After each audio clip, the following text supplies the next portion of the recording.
Барлықтарыңызға сәлем, менің каналыма қош келдіңіздер. Сіздермен әрқашанда пайдалы, өтімді тоқыманың түрлерін сыйлаймын. Бұл кезекте сіздермен бөлісетін тоқыманың түрі осындай әдемі косметичка. Шыны керек, біздерде жіптер болады, я. Қатты бір тоқыған кезінде ешқандай нәрсеге бір икемі жоқ жіптер, мысалы, эконом бюджетный жіп. Онымен енді мен балетке тоқыдым, онымен балетке тоқуға болады. Айтқанда әдемі, жақсы болып шықты. Бірақ көбінесе бұл жаңағында эконом бюджетный жіптеріміз көбінесе жаңағындай следикке келеді. Одан кейін мен өзімнің тоқып алдымдан өткенім бойынша следик тоқуға болады. Балеткеға да болды. Жылы жемпір немесе безрукавка тоқимын деп көрдім, оған келген жоқ. Өйткені қатты болып келеді, бұлар сол үшін. Енді кезекте бізде тағы да не тоқуға болады осындай эконом бюджетный жіппен. Осындай әдемі косметичка тоқуға болады. Бұл жерде, бұл косметичкада бар байқағандарыңыз әдемі болып көрініп тұр оның. Бір құпиясы осындай ашық түсті жіптермен тоқығанның арқасында деп айтуға болады. Және де түстердің бір-біріне үйлесуімен де байланысты болып тұр. Сіздерге де айтарым, қара, бір қоңыр, ондай сұр түстерді ондайды қолданбаңыздар. Енді сұрмен қолдануға болады, егерде осындай ашық түстермен қосып пайдаланатын болсаңыздар. Бірақ қара, қатты бір қара түс беретін жіптермен бұндай косметичка тоқыған келмейді деп ойлаймын менің ойымша. Енді ары қарай сіздерге осындай косметичканың тоқылу әдісімен бөлісемін. Және де тағы да бір түрімен бөлісемін. Осылай тоқып келе жатып, мынандай түймесіз, түйменің керегі жоқ. Яғни бұлай ұзыннан етіп, бұлай жабылатын, осылай жабылатын етіп, үшбұрышты. Сондай тәсілмен көрсететін боламын, екі тәсілін көрсететін боламын. Ал енді бастайық.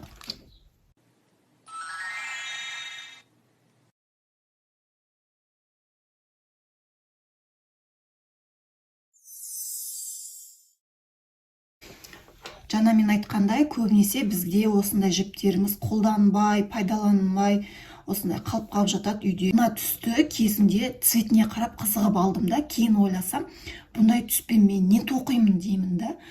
Следикке де келмейді, аяққа киетін болған соң ол тез кір болады. Жаңағы балеткеға да келмейді, түсін қараңызшы, бір түрлі, мысалы, балеткеға түсі келмейді. Содан кейін бар тағы не тоқуға болады деп ойланып келіп, жаңағындай косметичка тоқуға болатынын түсіндім. Бұл менде қалдық жіптер. Және де осы айтайын дегенім, қалдық жіптерден де тоқуға болады бұл косметичканы. Енді бұл жерде бізде эконом бюджетный жіп болғандықтан біз ауаға петля аламыз ғой, басын бастаған кезінде. Сол кезінде сол петлямыз үлкен болып шығады. Яғни біздің мына жерден бастап біз петля аламыз ғой, содан жоғары көтерілеміз. Осы мына петлямыз үлкен болып шығады. Ал егерде бізде 100% акрил, жіңішке, жұқа жіптер, жұмсақ жіптер болса, онда сіздің ауаға алған петляңыз кішкентай болады. Яғни жібіңіз қалың болған сайын петляңыз үлкен болып шығады. Мысал ретінде алсақ, мен мына жерде 45 петля алдым. 45 петлямен менде осындай косметичка шықты. Ішінде, былайша айтқанда, артығымен орын бар. Мысалы, мен мынаумен деп есептеп тоқысам деп ойлағанмын, осы крючокпен деп. Бірақ одан үлкен болып шықты. Қараңыздар, қаншалықты үлкен. Себебі біздің мынау Карчев, осы эконом бюджет жібіміз қалың болғандықтан петлямызда жоғарылаған кезінде көп үлкен болып шықты. Енді егерде сіздер кішірек көлемде, кіші размерде тоқығыларыңыз келсе, онда 20 петля алып көріңіздер. 20 петля деп қаласыздар. Одан кейін былай есептейсіздер.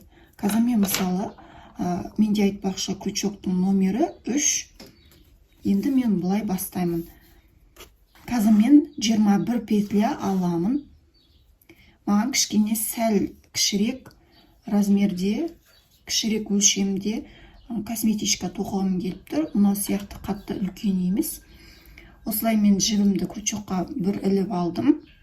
Осыдан ары қарай 21 крючок ауаға 21 петля тоқимын. 1, 2, 3, 4, 5, 6, 7, 8, 9, 10, 11, 12, 13, 14, 15, 16, 17, 18, 19, 20, 21. 21 бостырықша тоқыдым. Бұл менде енді совсем кішкентай болып қалды. Мынаған да келмей қалды. Мынаның өлшеміне де сәл-сәл келмей қалды. Тағы да 21 болса, так, онда мен ары қарай қосамын. Примерно 21-ге тағы да 1, 2, 3, 4. 21-ге 4-еуін қоссам 25. 1, 2, 3, 4. 25 болды. 4-еуін қостым, 25 болды. Сосын тағы да 4-еу қосып жіберем. 25, так, 26, 27, 28, 29. 29 болды.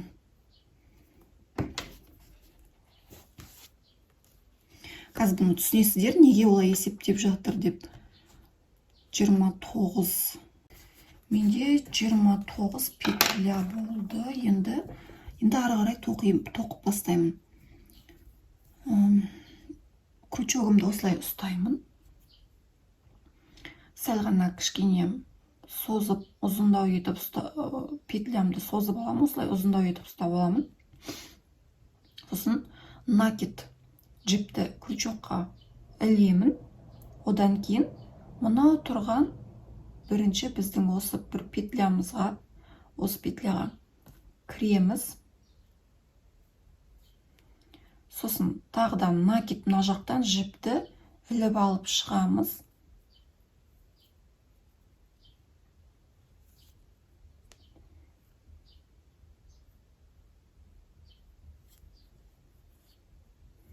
Міне 3 болып, міне қазір крючокта 3 жіп. Сосын тағы да крючокты жіпке айналдырам. Менде мына жерде 3 жіп, ешқандай ілген жоқпын. Ешқандай жіпке ілген жоқпын, осылай тұрады. Тағы да жіпті айналдырамын. Осы петляның ішіне, қайтадан сол жаңағы петляның ішіне кіремін. Тағыдан накид айналдырамын жіпті. Екіншісі кетті, енді тағы үшіншісін жіберемін. Тағы да айналдырамын, тағы да сол жаңағы петляға кіремін. Іліп алып шығарамын жіпті. Міне. Енді қараңыздар, бұл жерде менде қазір қанша жіп болды барлығы общий. 1, 2, 3, 4, 5, 6, 7. Осыны енді ілемін. 7-еуін бір жерге ілемін. Міне. Осылай ілдім. Сосын тағы да бір бостырықша ауаға алып, тағы да бір ілемін. Енді тағы да крючокты жіпке айналдырамын. Тағы да сол жаңағы неге петляға кіремін. Тағы да дәл алдыңғы қатардағыдай 3 рет осылай айналдырамыз. Екіншісі кетті. Накидпен 3 рет осылай айналдырамыз. Үшіншісі кетті.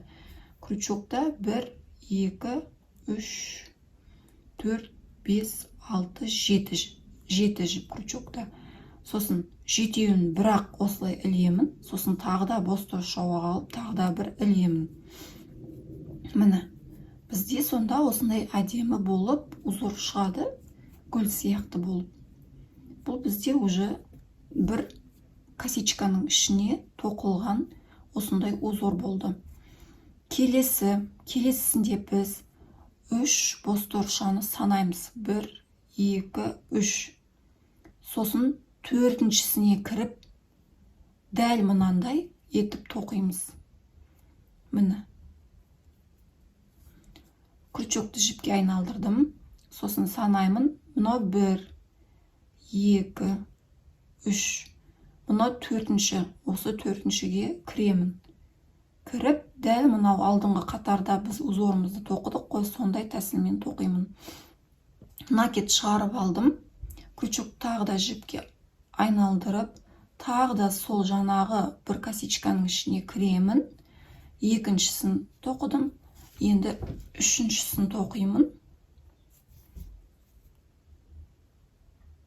Сол жаңағы косичканың ішіне кіріп. Міне. 1, 2, 3, 4, 5, 6, одан кейін 7. Сосын осылай жетеуін бірақ бір ілемін, одан кейін тағы да бір бос торша ауаға тоқимын. Сосын тағы да крючокты жіпке айналдырамын. Сол косичканың ішіне кіремін. 1 рет, тағы да 2 рет, тағы да накетпен крючокты жіпке айналдырып отырып, мына жаққа кіргеннен кейін тағы да осылай айналдырамыз. 3 рет. Сосын осы мына крючокта 7 жіп болады, соның жетеуінен бірақ іліп алып шығарамын да, тағы да бос торша тоқып, тағы да бір ілемін. Міне, бізде сонда осындай узор пайда болады.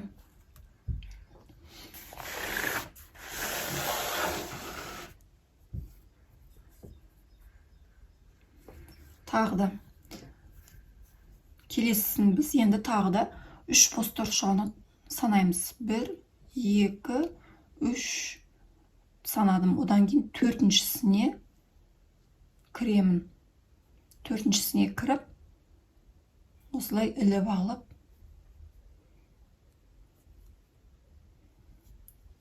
екіншісі кетті, үшіншісі кетті. Осылай тоқимын. Оңай тәсілі, ешқандай қиын жоқ. Сосын тағы да бір бос торшаны ауаға тоқимын. Одан кейін тағы да сол косичканың ішіне біріншісі кетті, екіншісі кетті, үшіншісі кетті. Міне. Осындай тәсілмен тоқимыз. Енді мен дұрыс есептедім бе, тағы бір көріп жіберейін. Мына жақта бір жаңа косичкаларымызды жетпей қалып жүрмесін. Енді так, мына екеуін тоқыдым бір косичканың ішіне. Енді ары қарай косичканы санаймын. Так, 1, 2, 3. Төртіншіге екеуін жіберемін. Сосын тағы да 1, 2, 3. Төртінші косичкаға екеуін жіберемін. Сосын 1, 2, 3. Төртіншіге тағы да екеу. 1, 2, 3. Төртіншіге тағы екеу. 1, 2, 3. Мынау төртіншісі. Тоже екеу кетеді. Екеу деп отырғаным мынандай узорымыз.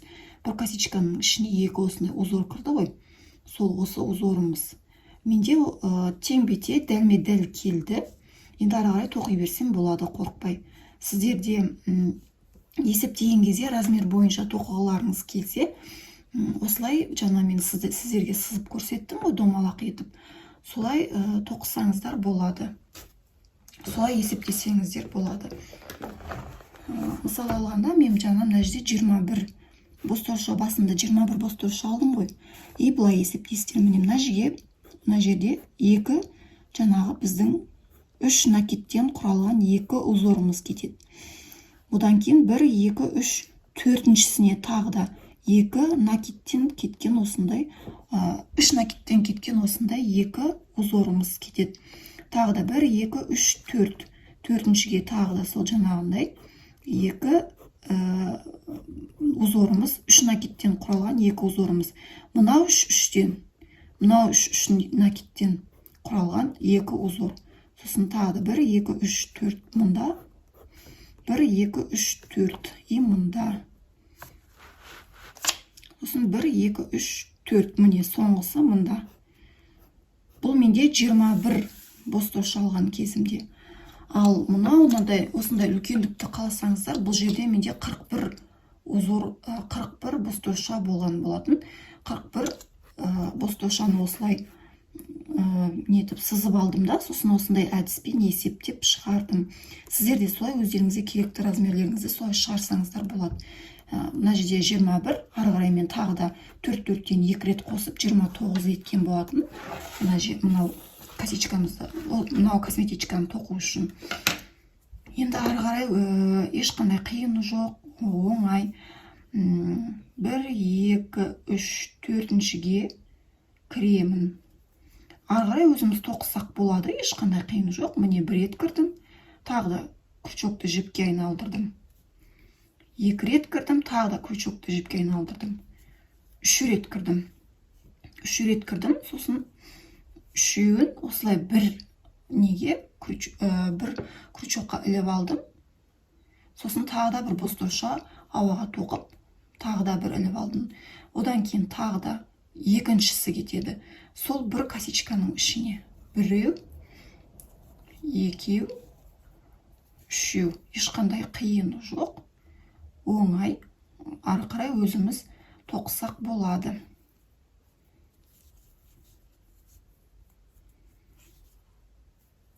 Міне осындай әдіспен өзіміз енді аяғына дейін, мына жерге дейін тоқимыз.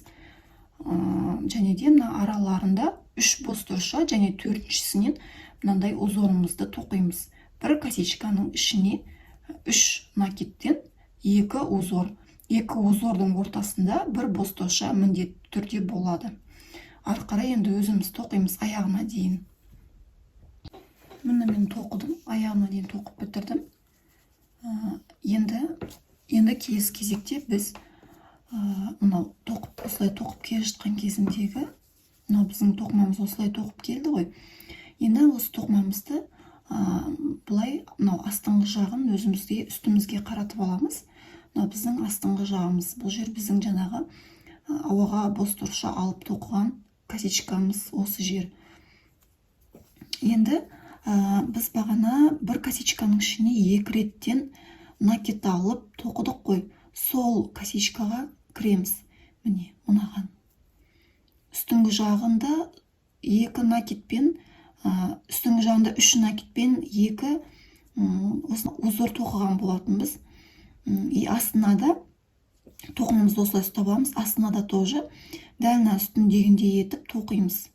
Сосын келесісін тоже үстіндегі узордың косичкасына, астына тағы да сондай узор тоқимыз. Әрбір узор тоқылған косичканың ішіне тағы да кіріп тоқимыз. Тағы да накид. Ешқандай да мен бостауша еш нәрсе алған жоқпын. Накид дедім.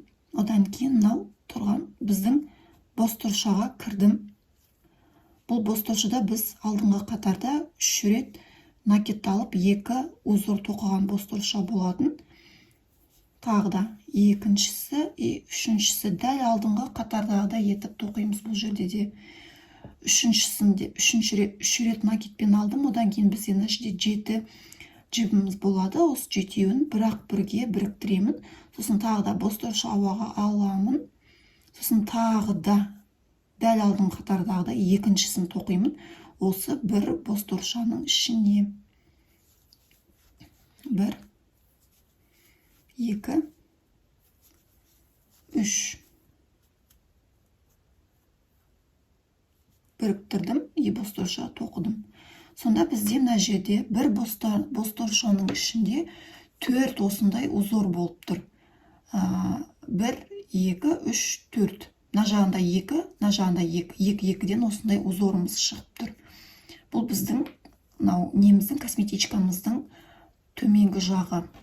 Мына жері ғой біздің косметичканың. Мына көрдіңіздер ме? Осылай болып бұрылып шығу үшін осындай әдіспен тоқимыз. келесін ары қарай тағы да сол жаңағы алдыңғы қатардың косичкасына, узор түскен косичкаға кіреміз. 3 рет, дәл алдыңғы қатардағыдай 3 рет накид аламыз осылай. Сосын крючокта 7 жіп болады, 7-еуін бірге кіргіземін, сосын тағы да бір бостырықша тағы да аламын. Тағы да сол косичкаға екінші узорды тоқимын.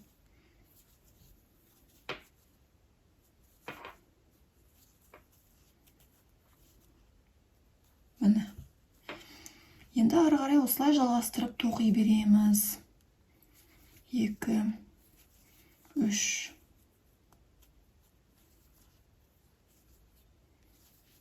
1, 2, 3. Міне. Осылай аяғына дейін тоқимыз, мына жаққа дейін.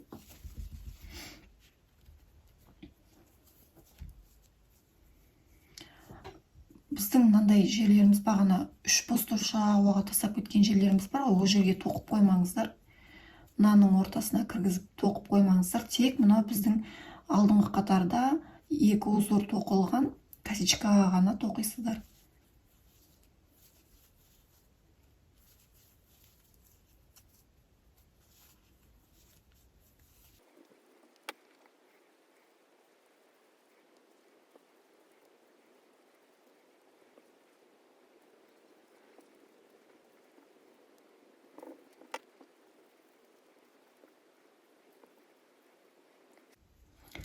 Міне мен аяқ жағына соңғы петляға келіп қалдым.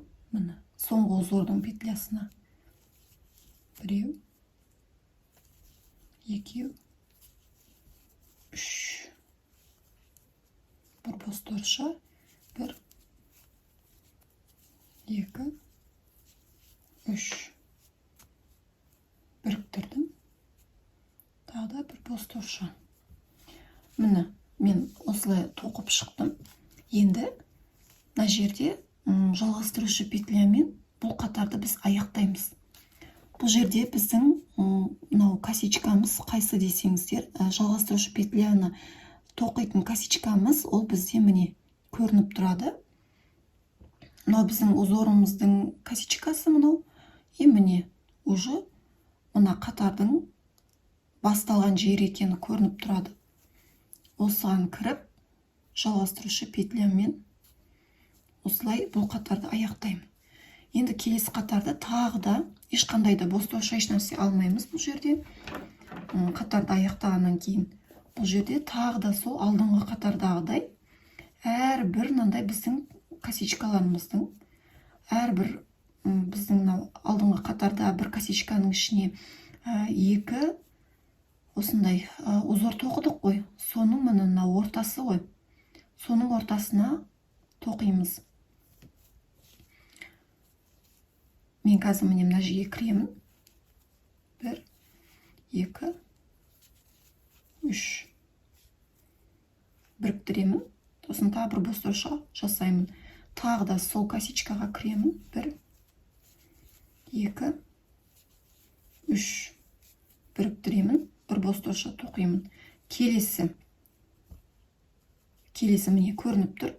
Мыналарға тоқымаймыз. Үлкен болып ашылып тұрғандарға тоқымаймыз. Тек өзіміздің бір косичкадан 2 узор тоқыдық. Сол узордың ортасында бізде бостырша болды ғой бағана. Сол бостыршаға тоқимыз. Міне. 3 рет накид алдым. Одан кейін басын біріктірдім. Сосын бір бостырша алып, тағы да 3 рет накид, и басын біріктіріп, бір бостырша алдым ғой. Сол міне мынау біздің бір косичканың ішіне тоқылған процесс осы. Міне соның мынау төбесіндегі косичкаға тоқимыз. Бір бостырша алған болатын осы жерде, осыған тоқимыз. Осының ішіне кіріп тоқимыз.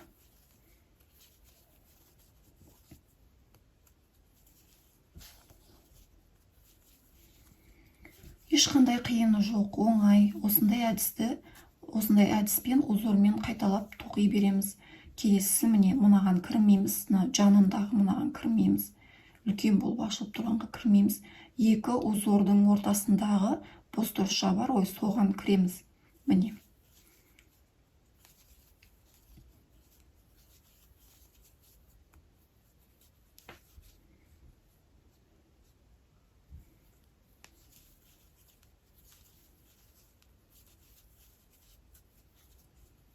Тағы да міне мынаған кірмейміз. Екі узордың ортасындағы бозторшаға кіреміз. Осындай әдіспен тоқып ары қарай өзіміз жалғастырамыз аяғына дейін. Аяғына дейін болғанда бұл жерде біз бұл косметичкамызды айналдырып осылай тоқып жоғары қарай көтеріліп жүре береміз.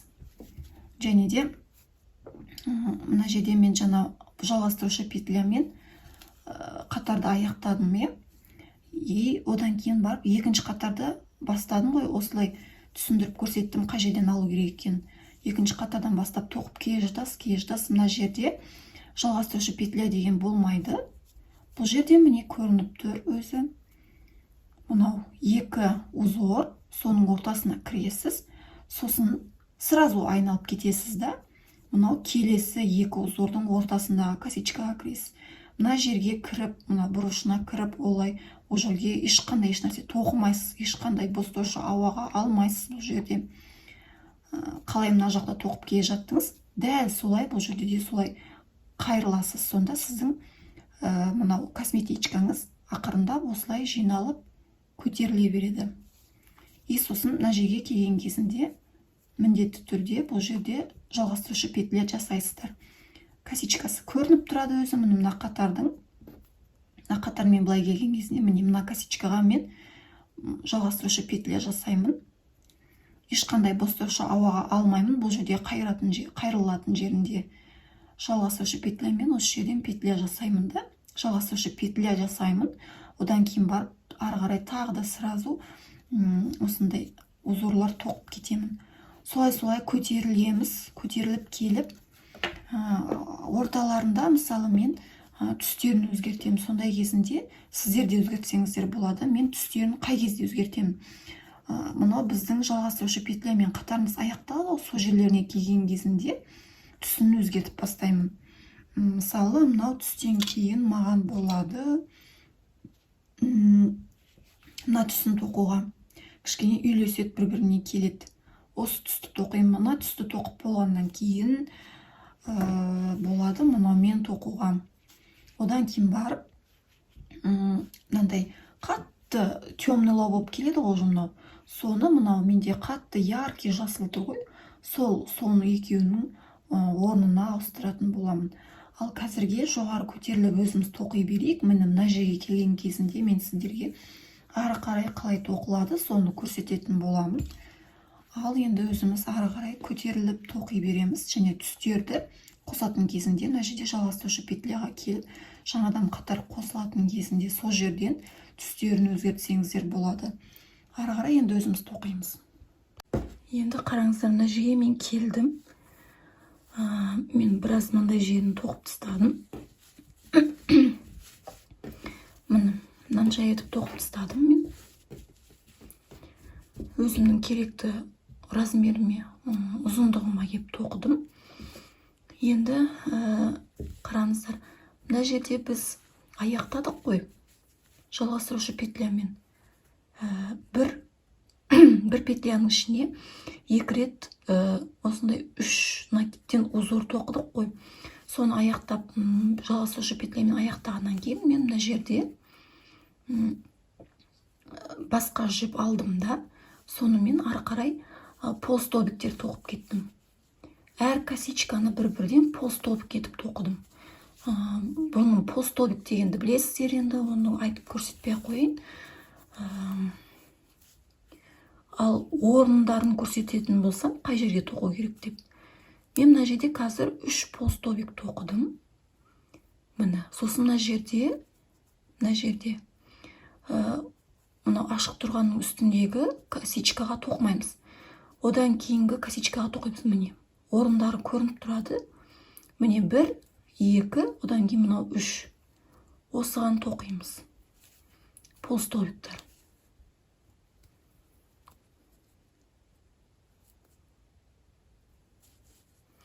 полстолбик білесіздер, крючок жіпке айналдырамын. Келесі косичкаға кірдім, келесі екінші косичкаға. Осылай іліп алып шығарам, крючокта 3 жіп, сосын мына жақтағы жіпті айналдырып әкеліп, осылай полстолбик тоқимын. И мынау үшінші тесігім, үшінші косичкам.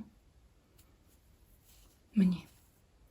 Енді келесі мына жерде ашық тұрғанның үстіндегі косичка, біз оған тоқымаймыз. Одан кейінгі мына жерде 3 косичка болады, өзі 1, міне 2, одан кейін 3. Сол жерге тоқимыз. Полстолбик.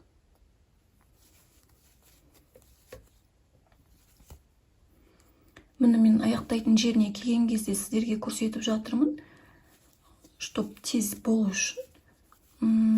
Міне аяқтайтын жеріне келіп қалдым енді. Мен жіпті әдейі кеспедім. Одан кейінгі қатарын сол түспен тоқу үшін. Енді мына жерде мен жалғастырушы петлямен қатарды осылай аяқтаймын. Енді мен мына жіпті аламын. Мына жіпті аламын. Осы жіппен жалғастырушы петля жасадым. Енді келесі бізде авязка. Мынау да бір авязканың түрі. Енді екінші авязканы тоқимыз. Екінші бізде барлық, мынау бүкіл мына косичканың бәрі, түгелдей косичканың бәрі бір-бірден столбик без накид тоқылады. Міне. Әр косичканы бір-бірден осындай столбик без накидпен тоқимыз. Крючокта ешқандай жіп жоқ. Косичкаға кірдім, іліп алып шығадым, крючокта 2 жіп, сосын мына жақтан айналдырып әкеліп, осылай без накидтер тоқимыз. Міне осындай әдіспен барлық косичканы бір-бірден айналдырып тоқып шығамыз. Және де тағы да айтатын нәрсе, қазір мен сіздерге түймені қоятын кезінде орнын көрсетейін сіздерге. Қазір бір белгілі центрді белгілейміз. Примерно мына жақтан мен 1, 2, 3, 4, 5, 6, 7, 8, 9, 10 косичка тоқыдым. Енді 2 бостошқа тоқимын. 1, 2. Сосын 1, 2 деп, мына жерде екінші косичкаға кіремін да, осындай без накид тоқимын. Енді сіздер мына жердегі тесіктеріңізді, мынау тесік бізде уже түйменің кіретін жері. Осыны сіздер түймелеріңізбен тоқымай тұрып, осылай бірінші осылай көріп аласыздар. Мынау түймеңіз сол тесікке, мына тесікке кіруі оңай ма? Мынау өлшемі нормальный размері қалай келеді, соны тексеріп аласыздар.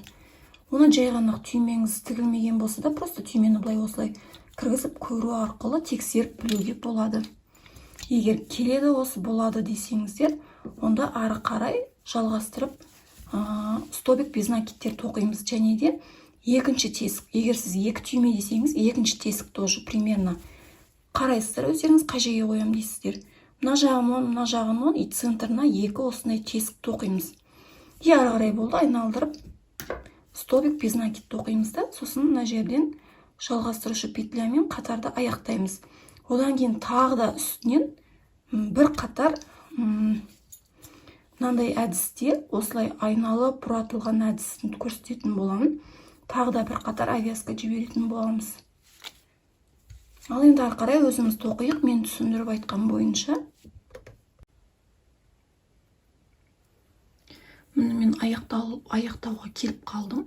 Мына жерде менде соңғы петля бар, мына жерде менде.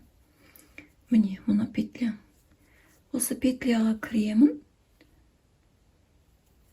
Соңғы без накид столбикті тоқимын. Сосын мына жерден жалғастырушы петлямен басқа түсті жіпті аламын. Жалғастырушы петля арқылы бұл жерді осылай аяқтаймын.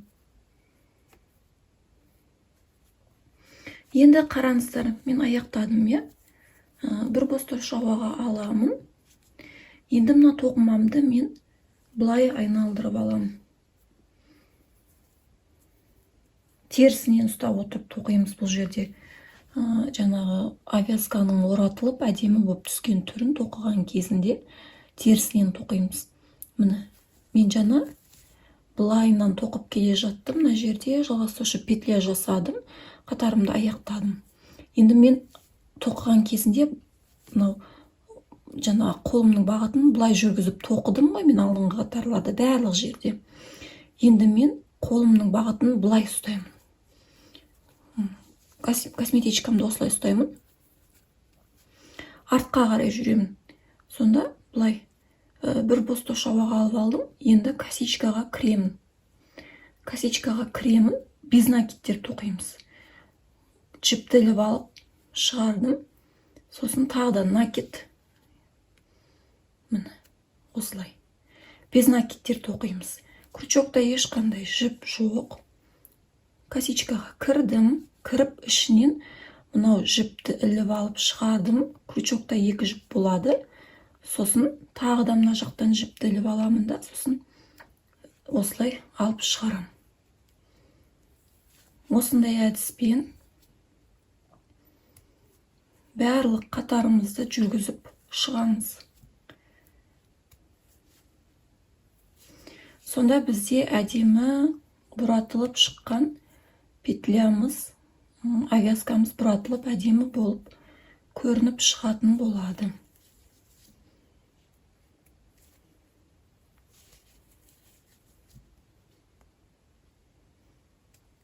Мына жіп менде қосылған жіптер, қалдық жіптер болғаннан кейін осылай байлаған жерлерін мен ішіне қаратып жіберем.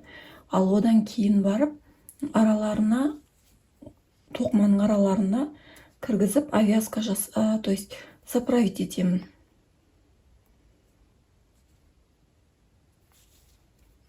Міне. Осындай әдіспен тоқимыз. Сонда бізде осындай әдемі бұратылып шыққан осындай обвязкамыз шығады. Аяғына дейін домалатып тоқимыз. Одан кейін мына жерден жалғастырушы петлямен қатарды аяқтаймыз.